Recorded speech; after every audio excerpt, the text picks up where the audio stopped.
Adventist World Radio. Lay feon'ny fanantenana.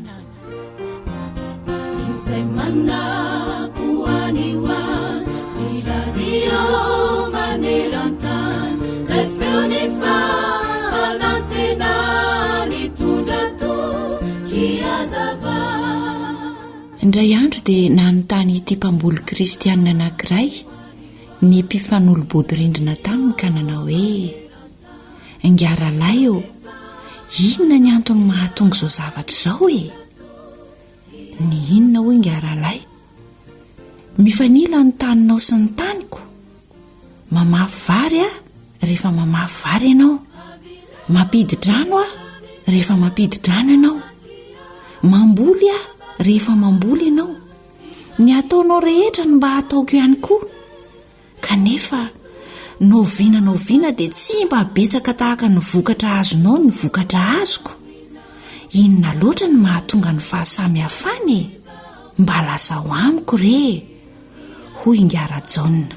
Dia nieritreritra kely Ngaralay kristianina, ary rehefa izany dia hoy izy hoe: "Zavatra iray loha ihany no mahatonga ny fahasamihafana ra Jaona. Tsy fantatrao angamba fa miara-miasa izahay sy Jesosy. Rehefa mamboly ny variko aho dia manao izay rehetra azoko atao mba ahatsara ny vokatra. Rehefa izany dia mandohalika miaraka mivavaka izahay mianakavy mba hikarakarana Jesosy ny vokatra, mba ampitombony izany araka izay ilainay. Ary fantatro fa rehefa manefa ny anjarako aho dia aza ny sisa."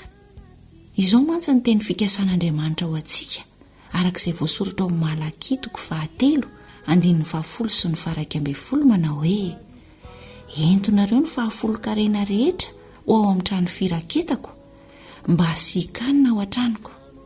Ary izaho toetra amin'izany aho Jehovah tompony maro, ratsy ho voako ny varavaran'ny lanitra ho anareo ka ampidinako fitahiana manana ambiampo anareo. Ary asiako teny mafy ny valala noho ny aminareo, ka tsy nimba ny vokatry ny tany intsony, ka dia ahavanim-bony vokatrareo any an-tsaha, ho Jehovah tompony maro."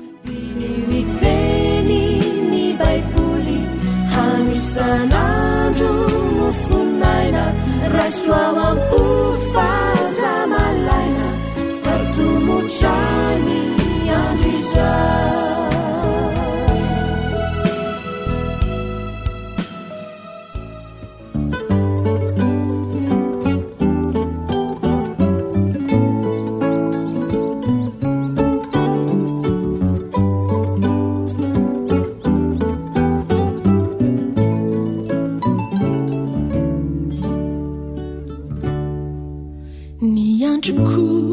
Ny fiainako nao lava na fohy, omeko anao atolotro anao. Miarenako fananako ny fitiavako,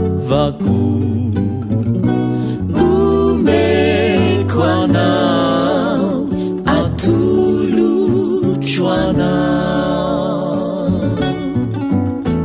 miasa ny tanako, ny hery ananako, atolotro anao iray anompoko anao.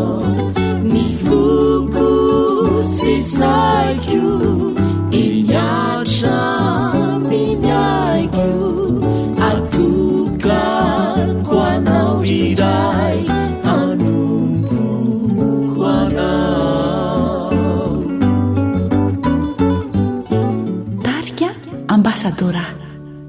Reo avako sy namako, iriko Jesosy, mpanomponao anarakanao. Anolotra ny fiainany eo an-tananao, tsy alaminao na ino nanjo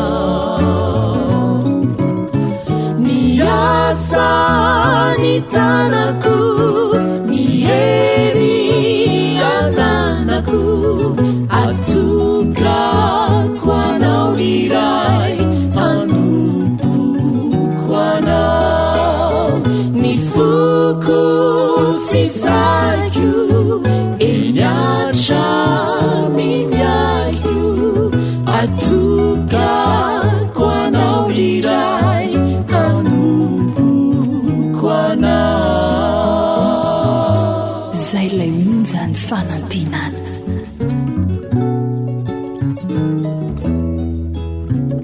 atokako anao iray hanompoko anao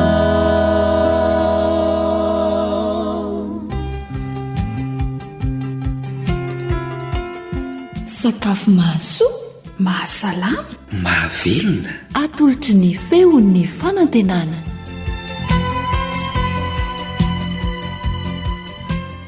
mahafaly anay ny hanolotra fomba fahandro sakafo tsotra ho anao eto indray anio asaina ianao hanongila tsofina tsara na handray penina sy taratasy mihitsy aza maninona moa dia meno finaritra ary eo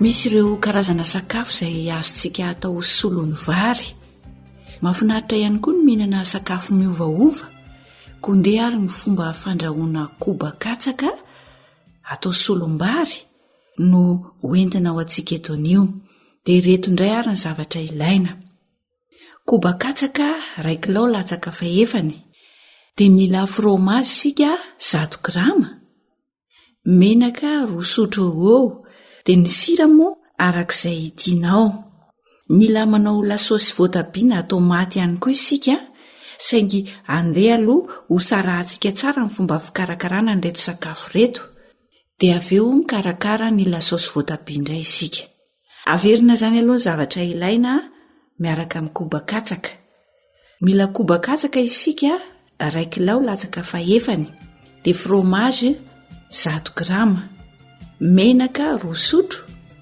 sira izay tiantsika ary lasosy tomaty na voatabia ireo izany zavatra ilaina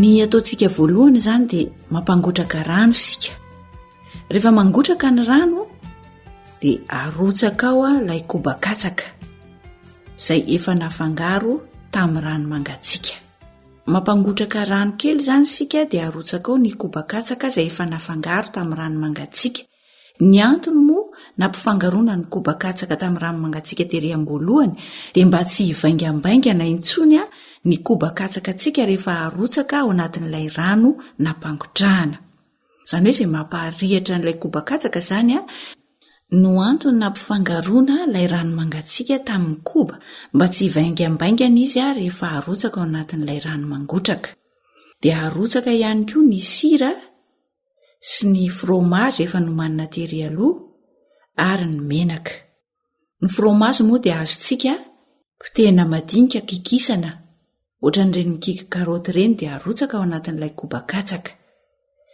dia atanikitsika eo ambonin'ny afo izy mandra-pahatevin'ny koba ka ritra izay izany ny antony tsy nanomezana ny fetra ny rano fa anjarantsika kosa ny mame izay atanika eo ambony afo izy mandra-pahatevin'ny koba mandra-pahamasaka n'izany dia matevina tsara ny koba rehefa vita izay dia maka lasitra fanao andaforo isika atao mitalesaka izany ny lasitra dia arotsaka ao anatin'io lasitra io ilay koba efa nandrahoantsika teo aloha ilay koba efa ritra izany efa matevina tsara vita karakara dia avela hangatsiaka ka rehefa mangatsiaka izy dia didididiana amin'izay dia avy eo ampidirina ao anatin'ny laforo avelantsika izany izy ho masaka ao indray dia rehefa vita izay rehefa aroso hohanina dia asiana lasosy voatabia amin'izay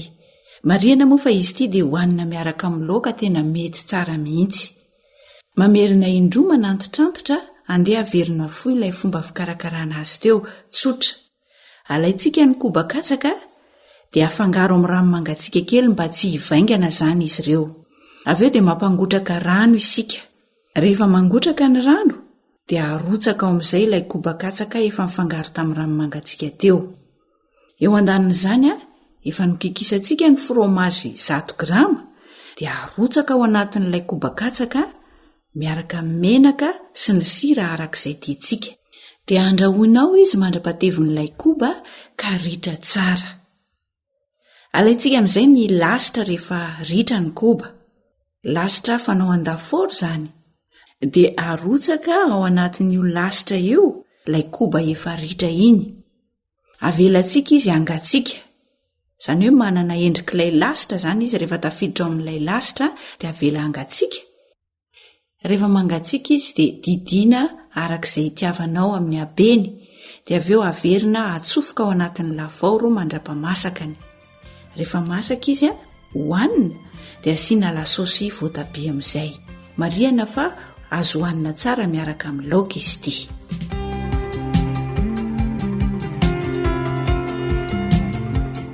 Mety hiteny angamba ianao hoe ahoana ny fomba hikarakaratsika n'ilay lasosy voatabia tomaty.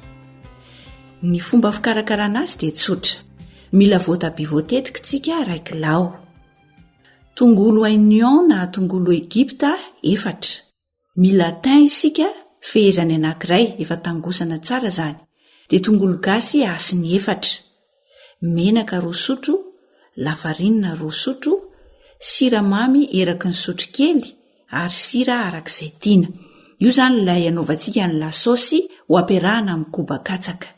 Voatabia voatetika 1 kilao, tongolo oignon 4, ny thym fehezany anankiray, tongolo gasy asiny 4, menaka 2 sotro, lafarinina 2 sotro, siramamy 1 sotro kely, sira arak'izay itiavantsika azy.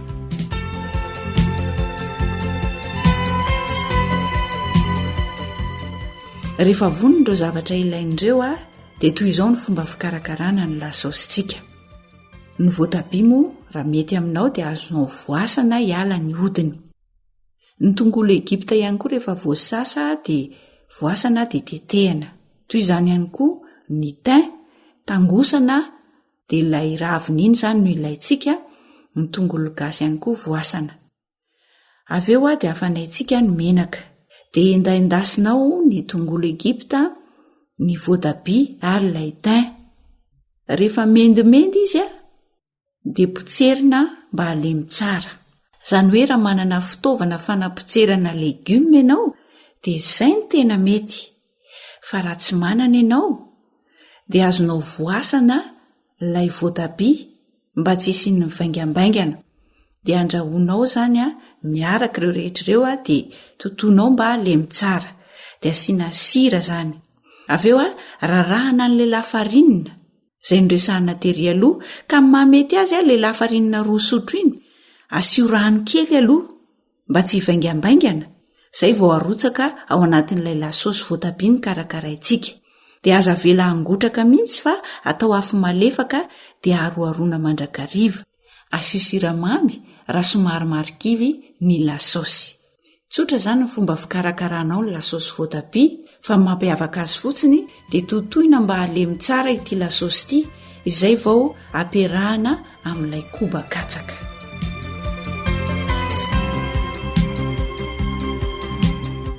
Mazotoa ary mikarakara dia mazotoa homana.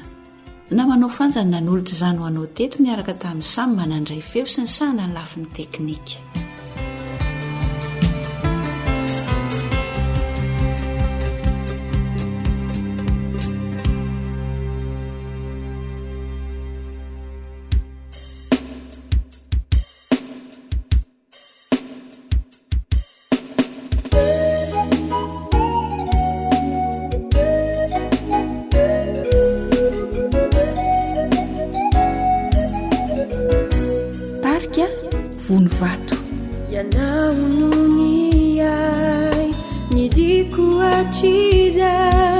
Nyangavikuba itantana ni wavirecha yanao lainanume fiana bauba afakani tikane patisi pepecha Nyangavikuba fiana bamunziti maumaro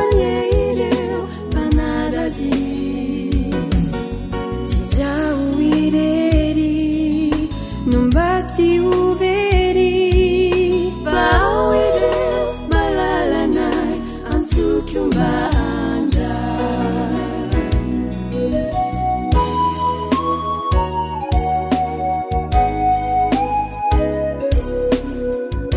AWR boîte postale 700 Antananarivo raiky amby zato.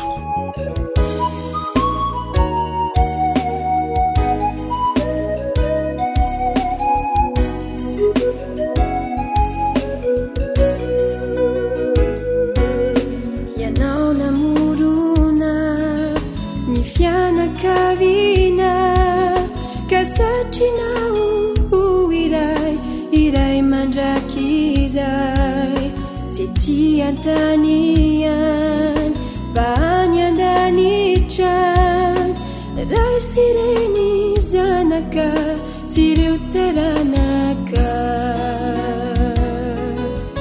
niangaviko mafianao mpamonjy ty maomaro anie ireo mpanarady tsy zaho irery no mba tsy overy vao ireo avanay antsoky mbandra niangaviko mafianao mpamonjy ty maomaro anie ireo mpanarady tsy zaho irery no mba tsy overy vao ireo avanay antsoky mbandra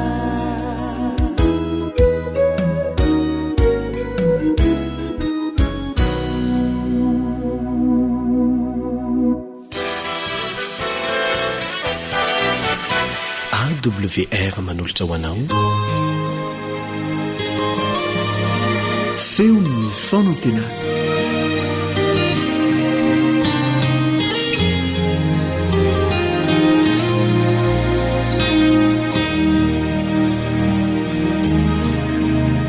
manasanao hiara-mianatra ny tenin'Andriamanitra aminao namanao Kaleba Ndretsikivy.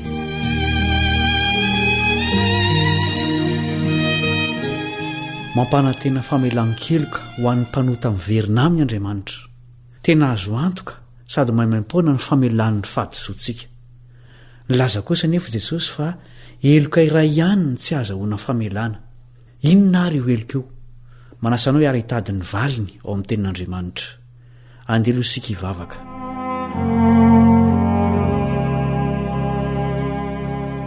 Ranay izay ny an-danitro, hianatra ny amin'ny ota tsy azo velo izahay, koa mangataka ny fanahanao ampianatra sy hanazava ny sainay, ary ampio izahay mba tsy ho tafalatsaka ao anatin'izany fahotana izany. Amin'ny anaran'i Jesosy, amen.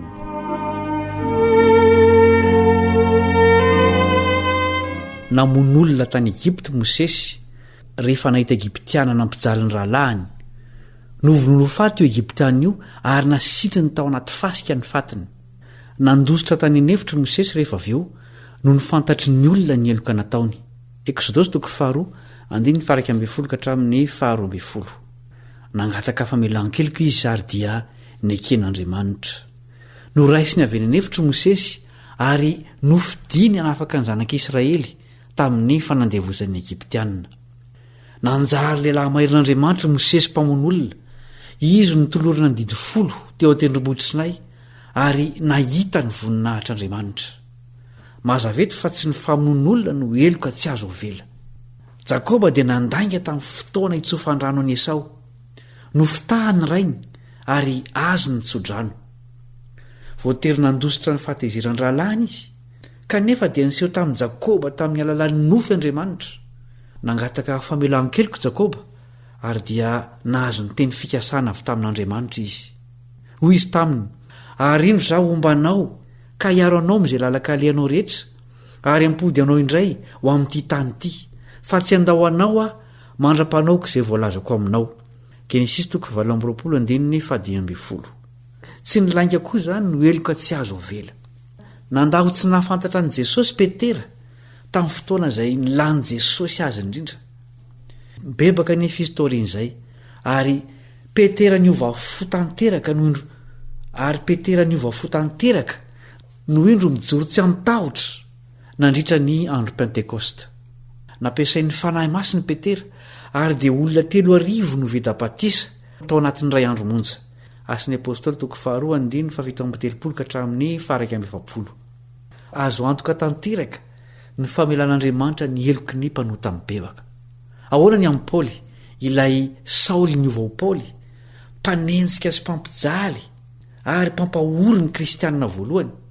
Isan'ny nandray anjara tamin'ny namononan'i Stefanina izy. Niona tamin'ny Kristy teny amin'ny lalana mankany Damaskosy nefa izy. Hitany seho tamin'ny alalan'ny fahazavana mamirapiratra ny fanatrika taniny Kristy. Dia lavo ny ankohoka tamin'ny tany izy. Reny ihany koa ny fiavitany an-danitra nanao taminy hoe izaho no Jesosy izay enjehanao. Asan'ny apôstôly toko 7:5. Nanomboka teo dia lasa apôstôly Paoly Saoly ary tonga mpitoro ny filazantsara tamin'ny jentilisa. Samy nanota Mosesy, Jakoba, Petera ary Paoly, nefa dia samy navelan'Andriamanitra ny heloka izy ireo. Ary nanjary lehilahy malaza izy ireo taorian'ny fivampony. Inona marina ary ny heloka tsy azo vela. Ao amin'ny Matio toko 12:1-7 no amaliany Jesosy an'izany fanontaniana izany. Hoy izy: ary noho izany dia lazaiko aminareo hoe azo famelan-keloka ny olona amin'ny ota sy ny fitenenan-dratsy samy hafa rehetra, fa tsy azo famelan-keloka ny olona amin'ny fitenenan-dratsy ny fanahy masina. Ary na iza no manao teny hanohitra ny zanak'olona dia azo famelana ihany, fa na iza no miteny hanohitra ny fanahy masina dia tsy mba azo famelan-keloka na amin'izao fiainana izao na amin'ny ho avy. Eto vao mazava fa ny ota amin'ny fanahy masina no tsy azahoana famelan-keloka. Tsy karazana ota ity tsy azahoana famelan-keloka ity, fa fandavana mitohy ny bitsiky ny fanahy masina. Ny karazana ota rehetra, na ny fijangajangahana, na ny vonon'olona, na ny tsy faharetana, na ny lainga, na ny fisolokiana, na ny alatra, na inona karazana ota efa natao, dia samy andraisana famelan-keloka avokoa rehefa ibebahana marina. Fa ny fandavana mitohy ny fitalahoan'ny fanahy masina no atao hoe fahotana tsy azo vela. Tsy ny dingam-pahotana voalohany atao izany, sady tsy ny faharoa ihany koa, fa rehefa miantso Andriamanitra, nefa lavina trano izany antsony izany, mitalao izy nefa inina tsy henona trano ny feony, miangavy izy nefa mankaza manalavitra azy ny mpanota, amin'izay dia hiamafy ny fo ka tsy ho re intsony ny antsony. Tsy ho tsapa intsony ny fitalahoan'ny fanahy masina mibitsika ao am-po, satria toa efa donto tsy mandrena inona na inona intsony ny mpanota. Andriamanitra manohy miantso, saingy tsy re intsony ny feony. Ny olona izay efa nanota tamin'ny fanahy masina dia efa tsy liana intsony amin'ny zava-panahy, tahaka izao fianarana ny tenin'Andriamanitra ataontsika izao. Andeha isika iaino ny bitsiky ny fanahy masina izay mitaona antsika hiverina amin'ilay iray be fitiavana, ka afoy ny lalan-dratsy ny zorantsika hatramin'izay. Izao no afatry ny apôstôly Paoly antsika rehetra. Hebreo 4:7. Hebreo 4:7. Anio raha iain'ny feony ianareo, aza manamafy ny fonareo. Hivavaka isika. Rainay izay ny an-danitro, faly izay satria na dia mpanota aza dia manome toky ianao fa azo vela ny helokay. Ary izao fahaliananay amin'ny zava-panahy izao dia milaza fa tsy mbola nanao fahotana tsy azo velo izahay. Ampio ary izahay amaly ny antson'ny fanahinao, afoy ny lalan-dratsinay ary anaraka ny fahamarinana rehetra. Omeo hery ireo mbola misalasala sy matahotra izay mety ho vokatry ny fanarahana ny marina. Ampahitao azy ireo ny satroboninahitra fiainana atolotra ho an'ireo izay matoky amin'ny fahamarinana hatramin'ny farany. Amin'ny anaran'i Jesosy ilay ho avy tsy ho ela amonjy ny mpanota mibebaka no angatahanay izany vavaka izany. Amen.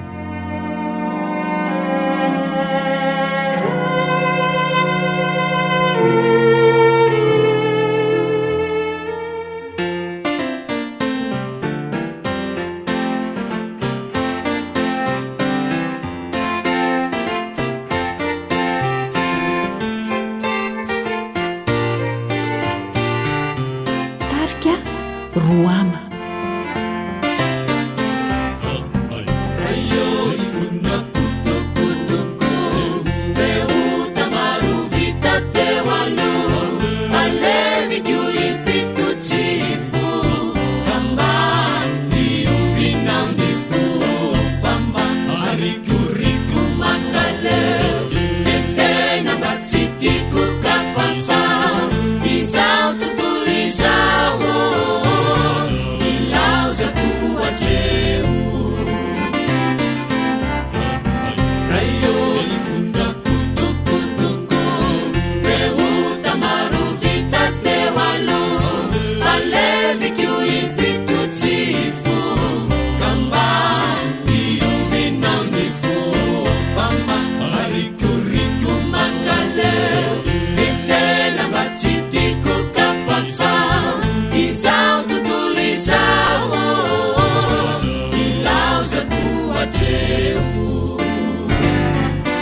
feon'ny piaino feon'ny piaino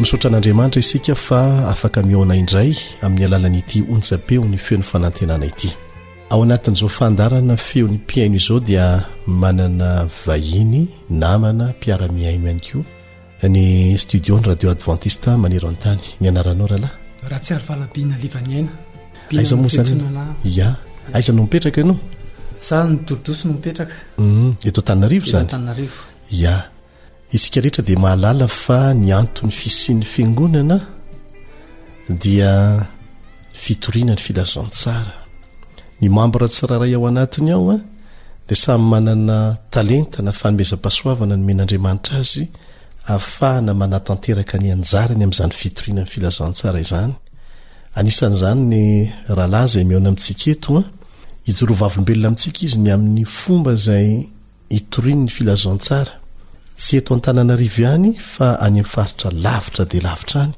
tsy mihetsika eto izy a kanefa mahavita manao asa fitoriana ny filazantsara amin'ny alalan'ny teknôlôjia moderna any lavitra any enoko fa ahalianantsika ny fomba fiasa etiny rahalahibiana ahoana ny fomba anatanterahana ao an'izany azonao zaraina amin'ny mpiaino antsika ve faly miarabany mpiaino rehetra ary mino sy manantena fa mora ho raisina ilay zavatra atao zany aty Antananarivo ary misy fiangonana kely najoronay any amin'ny faritra Tsiromandidy io fiangonana kely io dia marefo tokotra satria niala tao zany zahay dia na tsy aro zay fa mila ny fanerasirana amin'izy ireo da aty lavitra ty aza na ty lavitra ty aza ahoana ny fomba natanterana reo dia amin'ny alalan'ny telefona no ampiasaina zany a mampiasa telefona telma izahay dia mampiasa ny dièse 322 étoile 67 fety mora zay zany eo amin'ny telma ary afaka mifampiresaka mihoatra ny adiny ray mahery dia amin'io fomba io a dia zareo any a Tsiromandidy zany a mampiasa bafla reny a dia mampiasa telefona ary mampiasa écouteur dia le écouteur indray amin'izay fotoan'izay efa somary ravana mihitsy zany le écouteur dia apitaka amin'ny telefona dia atao direct amin'ilay bafla de za ty Antananarivo a miresaka amin'izy ireo a ary zareo miaino direct n'lay izy a any an-toerana de amin'ny alalan'izay fomba zay no afana mifampiresaka mampita hafatra mba ahatonga ny fiangonana zany a somary atanjatanjaka ao kokoa noho n'le teo satria rehefa le mifankazatra ao zany zareo de ohatrany hoe mila feo a nylay mpitarika. Fomba fiasa zay azontsika rehetra ampiasaina zany tsotra mety otrinona ny laninao a isaky ny mampita hafatra amin'ny alalan'izay fomba izay ianao. 700 ariary no laninao lany amin'izay fotoana 700 ariary a ahafahana mitorony filazantsara ao anatin'ny adiny ray a any amin'ny toerana lavitra satria ireo mampy raha ny ambanivohitra ireo zany a de mbola mila tohana mbola fitoriana filazantsara anatiny zany le izy dia azon'izy ireo atao koa no manangona manasa olona koa hiaraka iaino aminy zay mihitsy no efa natao zany satria mbola marefo izy ireo ary misy tamin'ny fotoan'andro mantsy nanao conférence zany zahay tamin'ny grande vacances teo de mila tohizana le izy a de misy olona vahiny a tonga ao a zay lina de amin'izay fotoan'izay no anasana izy ireo a ary hiainon'lay vahiny a nylay fampianarana lefa amin'ny telefona alalan'ny telefona amin'ny fifampitana amin'ny lavitra zany ianao aty zareo any dia vitanao foana ny mampita fampianarana avy aty amin'ny vola 800 isaky ny mampianatra inoko fa misy mba hotahafy ny mpitoro filazantsara namana rehetra ihany koa zany amin'ny fitoriana filazantsara any lavitra any misy fe nivokatra azonao zaraina amin'ny mpiaino antsika mivokatra zany fomba fiasa zany fitsirolovavolombelona zay azonao entina ny zavatra isorana ny tompo zany de ny fiovampiainana zany ao anatin'ny fiangonana de reo membre reo vahiny de mahatsiaro hoe ohatrany hoe zava-dehibe amin'lay fahazahoanan'lay afatra mivantana rehefa vita moa zany ny fampianarana satria sabata riva matetika no anaovana anazy a de miverina miantso za manao hoe nanahoana ny vokatra satria ilaina ny fandrenisana zany de ny zavatra re zany de feny fifaliana ary zareo a amin'izay fafandraisana ny afatra zay ary misy ary amin'izy ireo zany membre nangatsika ary lasa tamana ao anatin'ny fiangonana rehefa tonga sabata riva satria lina amin'ny fianonan'ilay afatra. Manomboka izao ny namana Bina dia hiara-iasa amin'ny radio adventiste maneran-tany ampifakana ireo fampianarana baiboly mitohitohy misy aty a misy koa zany ny baiboly iray manontolo testameta taloha sy testameta vaovao zay efa vita amin'ny audio zany azony olona rehetra enona azo alaina maimaim-pona ty amin'ny studio ny radio adventiste maneran-tany takan'izany koa ny dio am Kristy de efa vita audio zany hoe azo enona misofina zany dia takan'izany koa ny herin'ny fanandrina ray manontolo ary eo maimaim-pona tsy hividiana dia anomboka an'izay fiarah-miasa zay a amin'ny radio adventiste maneran-tany sampana teny malagasy ny namana Bina zany hoe ny fomba natanterahany an'izay zany a dia ho ataony an-telefoninareo fampianaranareo ho atao an-telefoninareo ny baiboly ny herin'ny fanandrina ny dio am Kristy de misy conférence maromaro ihany koa ka amin'ny fotoana sasany zany a dia tsy izy indray no miteny mivantana fa reo fampianarandreo no alefany mivantana amin'izay fomba zay ihany telefona de le olona miaino anylavitra any zay fomba fiasa zay zany a dia azontsika rehetra mpiaino te hitorin'ny filazantsara atao ihany koa isoran'Andriamanitra amin'ny alalan'ny teknôlôjia moderna kanefa ny fanan'Andriamanitra koa mampianatra antsika ny fomba ampiasana an'izany hitoriana ny filazantsara ahoana indray ny dingana manaraka anatanterana an'izay zany namana Bina fitaovana zany moa zany ezahana hananana foana satria tsisy fitaovana tsy afaka mampita ninninna de isorana ny AWR zany mameany zany fitaovana zany a zany afatra zany satria ny afatra zay oentina zany de mba hitondra fanavaozana betsaka ny hevitra mahafinaritra atao anatin'ity radio ty zay tiana ampitaina nefa matetika fotoana ny olona zany mety indraindray tsy mifanandrifoka amin'ny fotoana rehetra zay ahafana mifanerasera amin'ny olona ahafana miantso ny olona dia azo atao zany zavatra zany satria ny fitoriana filazantsara dia na amin'ny fotoana na tsy amin'ny fotoana.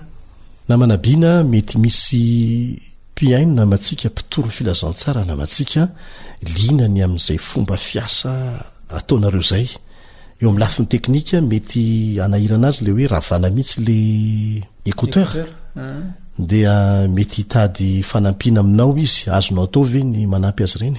Ya, azo atao tsara satria tea mitany asa angany. Inona ny larana telefônina azony iantsonanao ary? Ya, ny lara telefônina telema 034 10 143 86 034 10 143 86 raha atao amin'ny teny malagasy vetivety aotra efatra amin'ny telopolo folo telo amby efapolo amin'ny zato enina amin'ny valopolo. Inoko fatafita amintsika izay larana telefônina zay raha misy amintsika lina amin'izay fomba fiasa ampiasaina izay dia azonao atao tsara zany miantsony namanabiana. Afatrafatra farany tianao apetraka namanabiana ho an'ny mpitoro filazantsara rehetra namantsika. Ny afatra farany zany dia zao hoe ho avy Jesosy mila mitory isika ary tokony tsy atoritorytsika amin'izao fotoana izay fa fantatra fa miaratsy zao ary ny fanondriana lalina indrindra dia samy hetsika ny isam-batan'olona izay manana ny Kristy rehetra nafanganana zao afatra zao. Mpamaika hoditsika? Efa maika hoditsika. Dia misaotra ny namanabiana isika nizaran'izay fomba fiasa hitoriana ny filazantsara amin'ny fomba tsotra izay noko fa ahalianantsika rehetra ary azo alaina tahaka tsara mba ho famitanaingana an'ity fitoriana ny filazantsara ity. Andao re ao iasa sakaiza babo foani Jesosy miasare fandao de utara ka siavukache.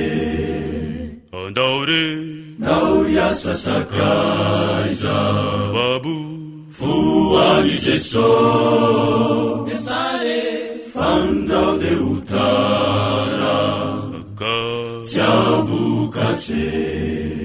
Famaru ereo asa miandy de foazy ireo mbola mandy miasary namako miandiane Jesosy Antokobira iraky ny avo Anosy Be Ouest amitany asa nampanompony fitauri namako miasany Jesosy ereo asa miandy de foazy ireo mbola mandy miasary namako miandiane Jesosy. Zay lay monjany fanantenana ianao no nantsony amitany asa nampanompony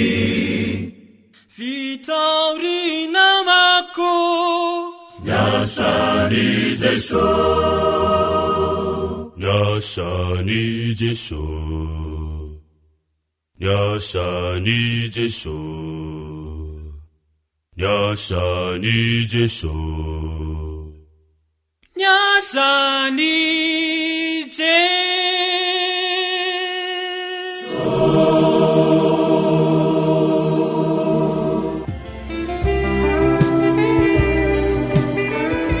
azonao atao tsara ny mizara fijanona vavimbelona aty aminay raisoary ny adresy raha hanoratra aty aminay ianao raha toka boîte postale no tianao anoratana dia raisino adresy AWR boîte postale 700 Antananarivo 1 azonao tokony miantso anay mivantana amin'reto larana telefonina ireto 033 37 106 13 034 06 797 62. azonao atao ny miantso anay amin'ny alalan'ny WhatsApp anivelany any amin'ny alalan'ny ity larana telefonina ity plus 261 34 06 797 62. azonao atao koa amin'izao fotoana izao a ny miaino ny fandaran'ny AWR sampana teny malagasy amin'ny Facebook ity ny pejy izay ahitanao an'izany awr feon'ny fanantenana awr feon'ny fanantenana efa anarivony maro ianareo nefa manaraka an'izany ary isorana antsika be dehibe zany fa ampitao amin'ny hafa izay tombontsoa azonao avy amin'ny tompo azonao atao koa ny mizara fijoroana vavolombelona ao anatin'io pejy io dia izay no namarana ny fotoanantsika teto tamin'nyity anio ety manao mandra-peona ho amin'ny manaraka indray ny namanao Eliandre Mitantso sy ny namana Nartina izay tery amin'ny lafiny teknika.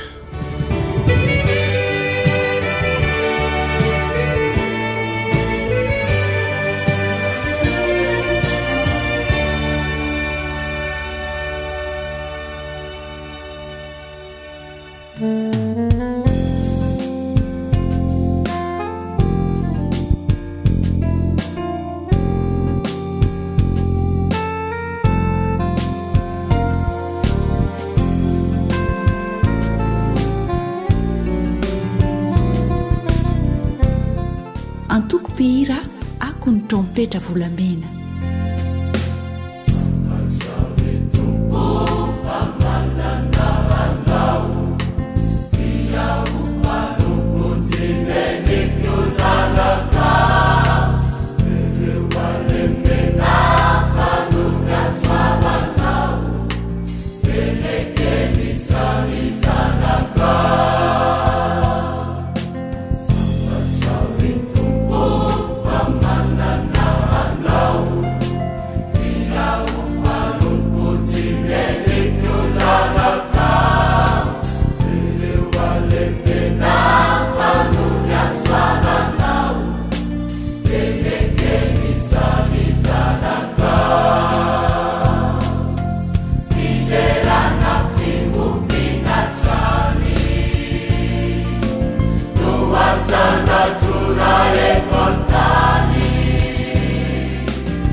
eo am-panarahana ny fandaharana vokarin'ny radio feon'ny fanantenana ianao aza miala fa mbola mitoy ny fotoanantsika misaotra tompoko.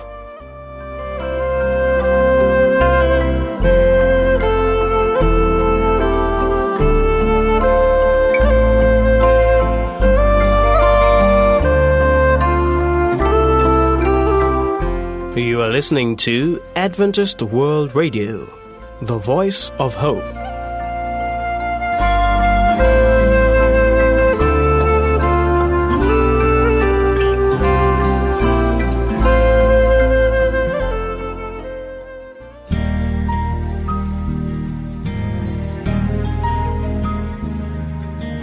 Faniteninao no fahamarinana. Taridalana manokana fianarana baiboly avoaka ny fiangonana advantista maneran-tany. Iarahanao amin'ny feon'ny fanantenana sy ny departementany sekoly sabata.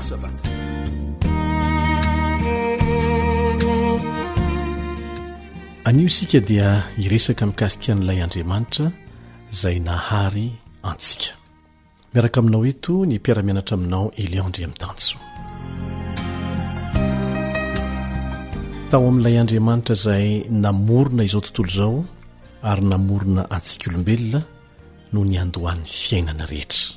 Ao anatin'izany ny fiainanao sy ny an'ny olona rehetra manodidina anao maneran-tany. Ao anatin'izany ity tany ity sy ny zavatra rehetra eo aminy. Izany ny fahamarinana madio mikasika ny andohany izao rehetra hitantsika izao. Nisy namorona isika sy ny tontolo manodidina antsika fa tsy tonga ho azy. Raha misy zavatra anankiray izay nandaniana ho andro mafy ny nanamboatra azy, ary misy olona anankiray tonga miteny aminao fa tonga ho azy io zavatra namboarinao io, dia hinoko fa ho tezitra ianao.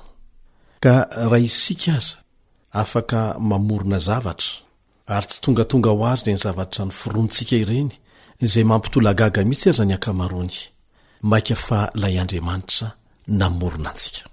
Zao no ambaran'ny Baiboly ao amin'ny Asin'ny Apôstôly 7:17-20. Asin'ny Apôstôly 7:17-20. Fa izy no ivelomantsika sy hetsehentsika ary iainantsika. Izy, ilay Andriamanitra namorona antsika, no ivelomantsika sy hetsehentsika ary iainantsika. Tsy velombelona fotsiny amin'izao isika, tsy hoe zotsika ny tsy maintsy mahazo fahavelomana isaky ny mifomaraina avy natory, fa tena famindrapon'Andriamanitra izany. Izy no mbola miazona ny aintsika. Zao no andalateny voalohany hitantsika ao amin'ny tenin'Andriamanitra raha vao manokatra ny Baiboly ianao, ao amin'ny Genesis 1:1. Genesis 1:1. Tamin'ny voalohany Andriamanitra nahary ny lanitra sy ny tany. Tsy anjarantsika ny mamaritra an'izay voalohany izay, fa ny azo antoka izany dia Andriamanitra ny voalohany, ary tamin'ny voalohany no nahariny ny lanitra sy ny tany. Ahoana moa ny fomba nanaovan'Andriamanitra ny zavaboary rehetra ankoatra ny olombelona? Tamin'ny alalan'ny fitenenana fotsiny ihany. Ny teny izy dia nisy ireo zavatra hitantsika ireo. Tamin'ny teny notononiny no nahariny ny aina rehetra. Ny olombelona rery ihany no nivolavolainy tamin'ny tanany na sy ny fofonaina mahavelona izay mivantana avy aminy. Ary tamin'ny alalan'ny taolany Adama indray avy eo no namoronany koa any Eva. Avitaiza nefa ilay fotaka izay namolavolany ny vatany Adama, nampiasa ny teny Andriamanitra mba hampisy an'izany, sa tsy izany? Ny teny izy dia nisy avy tamin'ny tsy nisy izany. Azo loan-tsena ve izany? Izany no isan'ireo antony lehibe tokony hiderantsika an'Andriamanitra mandritra ny androm-piainantsika. Tsy tonga ho azy teto isika. Izany no mampisy tombam-bidiny atsika. Ny finoana fa tonga ho azy ny zavatra anankiray dia mahatonga ny olona hanao tsinitsinina n'izany zavatra tonga ho azy izany. Ny fiheverana fa tonga ho azy ny olona no mahatonga ny olona sasany izay tsy mino an'Andriamanitra hanao tsinitsinina ny namany. Manasanao ary hamaky izay voalaza ao amin'ny Genesis 1:9-20 ka hatramin'ny 9:1-30. Genesis 1:5-7 ahitantsika ny fitantarana ny fomba namorona an'Andriamanitra any Adama sy Eva. Ary Andriamanitra nanao hoe, andeha isika hamorona olona tahaka ny endritsika araka ny tarehintsika, ary aoka izy hanjaka amin'ny hazan-drano ao amin'ny ranomasina sy ny voromanidina sy ny biby fiompy sy ny tany rehetra ary ny biby rehetra izay mandady na mikesaka amin'ny tany. Ary Andriamanitra nahary ny olona tahaka ny endriny, tahaka ny endrik'Andriamanitra no namoronany azy, lahy sy vavy no namoronany azy. Ary Andriamanitra nitsodrano azy hoe, maharofara sy miabetsah ary mamenoa ny tany, ka mampanimpo azy ary manjaka amin'ny hazan-drano amin'ny ranomasina sy ny voromanidina ary ny biby rehetra izay mihetsiketsika ambonin'ny tany. Ary Andriamanitra nanao hoe, indro efa nomeko anareo ny anana manitsambo rehetra izay ambonin'ny tany rehetra ary ny hazo rehetra izay misy voa sady manitsamboa dia ho fihinana ho anareo reny. Ary ny amin'ny bibidia rehetra sy ny voromanidina rehetra ary ny zava-mananaina rehetra izay mandady na mikisaka amin'ny tany dia efa nomeko azy ny zava-maitso rehetra ho fihinany, dia nisy izany. Ary hitan'Andriamanitra izay rehetra nataony, ary indro tsara indrindra izany, dia nisy hariva ary nisy maraina andro fahaenina izany. Andriamanitra no namorona any Adama sy Eva. Andriamanitra no namorona antsika. Ary nataony ho mpanjaka ny zavaboary mihitsy isika hatrany Edena. Nisy tsodrano nataon'Andriamanitra tamin'ny Adama sy Eva, maro afara sy miabetsah mamenoa ny tany. Ary dia izao hitantsika zao ny vokany. Matetika isika no ilazana fa azo atao ny mianatra zavatra betsaka momba an'Andriamanitra amin'ny alalan'ny fanokanana fotoana andianana eny anivon'ny natiora eny, amin'ny fijerena zavaboary hatrany amin'ny atsipiriny indrindra. Fa mbola mahita zavatra mahagaga lavitra noho izany isika rehefa mandinika momba antsika olombelona. Ny fahitana eo amin'ny zavatra noharian'Andriamanitra dia ahitantsika ny ampahany amin'ny toetra n'Andriamanitra mpamorona. Azontsika atao ny mahita ampahany amin'ny fomba namorona an'Andriamanitra n'izao tontolo izao amin'ny fandiniana ny fahatakarantsika ny momba azy. Andriamanitra ohatra dia Andriamanitra ny filaminana. Hitantsika izany amin'ny fandaminana ny famoronana izay nataony sy ireo zavatra izay noforonony. Ny dikan'izany dia tokony eritreritra ny ahita filaminana eo amin'ny voariny isika, ary tokony anana n'izany toetra n'Andriamanitra izany koa. Raha inoantsika fa Andriamanitra ny fahaizana mamorona Andriamanitra, dia tsy tokony ahagagantsika raha mahita ohatra marobe tsy mampino ny amin'ny fahaiza mamorona eo amin'ny olombelona izay noforonony isika. Rehefa mandinika an'izany rehetra izany isika na amin'ny ampahany fotsiny aza araka ny fahatakarana maha-olona antsika, dia ampy hinona izany fa tena tiantsika Andriamanitra.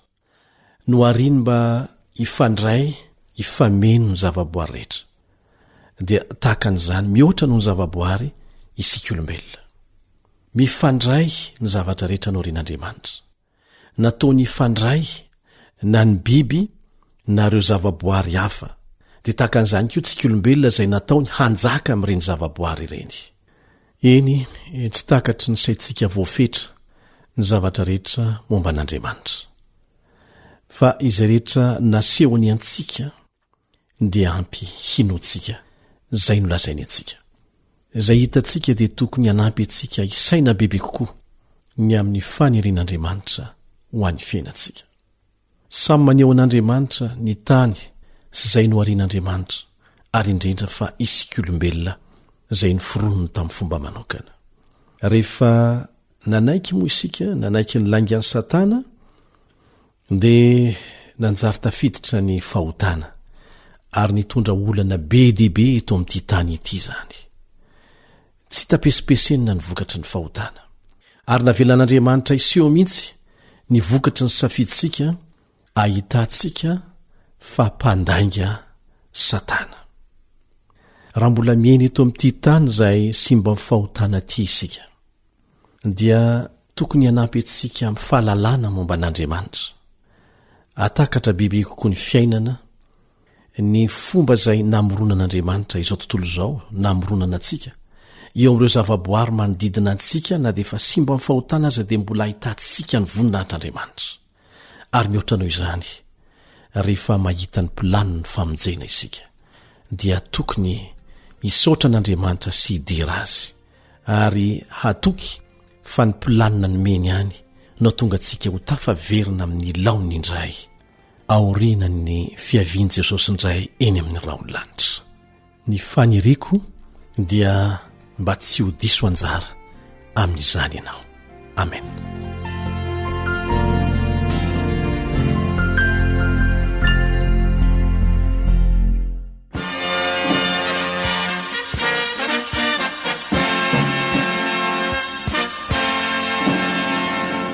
Adventist World Radio, the voice of hope. Tapitra treto ny fiarahanao tamin'ny radio feony fanantenana na ny AWR. Azonao atao ny mamerina miaino na maka maimaimpoana ny fandaharana anarahanao teo amin'ny fotoana rehetra ilanao azy. Raisoary ny adresy ahafahanao manao izany. www.awr.org. Mandrapitafindray ary.